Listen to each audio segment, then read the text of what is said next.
How to choose an e-bike, pick your next ride. The question I want to ask you is, how do you tell somebody on an e-bike from somebody who's not on an e-bike? You can't, because the audience is exactly the same.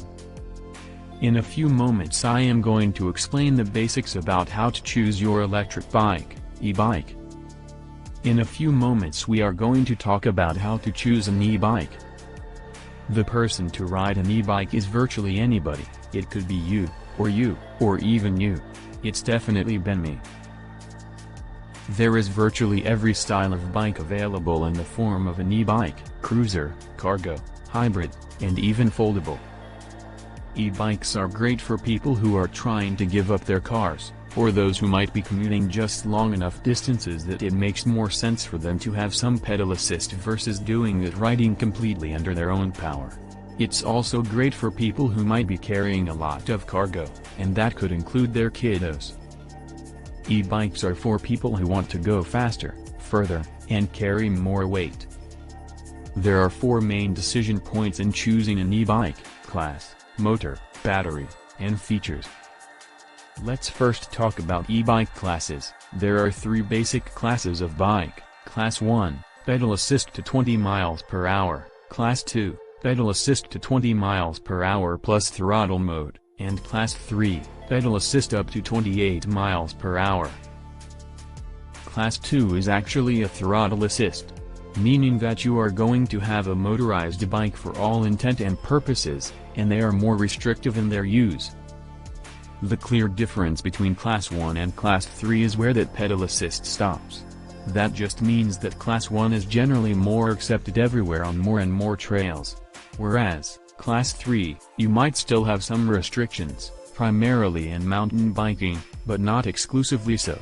You want to check in with your local authorities to make sure that your bike is permitted on community trails.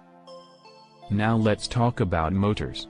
Motors generally come in 2 types, either placed in that bottom bracket called a mid-drive motor, or they'll be located in either the front or the rear hub, so a hub drive motor. The difference between these generally is that a mid-drive is going to feel a little bit more balanced and mirror your natural pedal stroke, and hub drive motors, depending on where they're located, will tend to feel either more push or pull.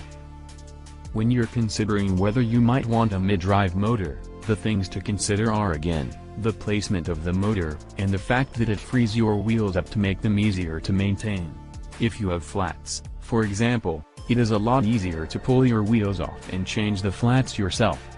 In addition, mid-drive motors work with your gearing system, which allows for more efficient use of your battery. The other 2 major considerations in what a motor does for an e-bike are torque and wattage. Torque is the force that helps move that bike forward, and the wattage is the amount of electricity or power that's required to move that bike. Wattage speaks to how quickly the battery will drain. Typically an e-bike that you're going to purchase in most bike stores is either going to have 250 watts, or 500 watts. And, in some cases you might find 750 watts. Everything is a trade-off. The trade-off will be whether you want more battery life or more power. And typically, you're going to concede one or the other, depending on how you're pedaling, and what type of terrain you're on. Let's talk about the differences between lower wattage, lower torque, and higher wattage, higher torque, and whether one or the other might be more useful to your riding style. When we are talking lower torque, lower wattage, the bike typically will be more efficient, and you might be doing a little bit more of that work on your own with just light pedal assist. The upside of this is longer range. You might want higher wattage, higher torque as if you're looking for that workhorse of a bike. If you need the bike to provide more power under load, and you might be carrying more load, so you need bigger power and you might need less range. It's also great for very hilly terrain, the very terrain where that extra power is super useful. There are 2 primary things that you want to know about batteries. The first is where that battery placed. You're going to have either an internal but removable battery, or an internal non-removable battery, or an external battery. The pros and cons of these are that, clearly in an internal battery, whether it is removable or not. An internal battery makes for cleaner lines on the bike, and makes everything look and feel a little bit more like a regular bike. And it allows you also the option for some braze-ons where you can actually still attach a water bottle cage, for example. An external battery will be more easily removable, and typically more easily exchangeable, and they can be placed in several different areas on the bike. The second consideration of a battery is the capacity of the battery. Typically you're going to find that batteries on e-bikes range from about 250 watt-hours to about 500 watt-hours, but you might find some numbers in between that depending on the brand of the bike. The wattage rating just reflects the battery capacity. The question that everybody asks when they are looking at e-bikes is, how far will this bike take me? The easiest, simplest way to answer that is, it depends on how much pedal assist you're using. The more pedal assist you use, the lower the range.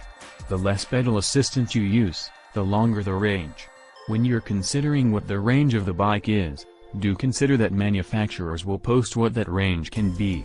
It might be 20 to 40 miles, it might be 40 to 50, or 50 to 70 miles. But, be aware that that range is based on the least amount of pedal assist being used in that e-bike. There are a couple of final considerations that you might want to think about when you are choosing your bike. E-bikes start to have a lot of other really cool integrated features, like built-in lights, built-in security and locks. If you want those things incorporated into the bike, it is something also to think about when you're shopping for an e-bike. One of the most important tools on the bike for most riders is going to be the controller. The controller is the thing that powers the bike on and off. And, it will also allow you to choose the level of assist that you want. But the other things that it may show you, depending on the level of sophistication of the controller, would be battery life, speed, and where you are in your total range.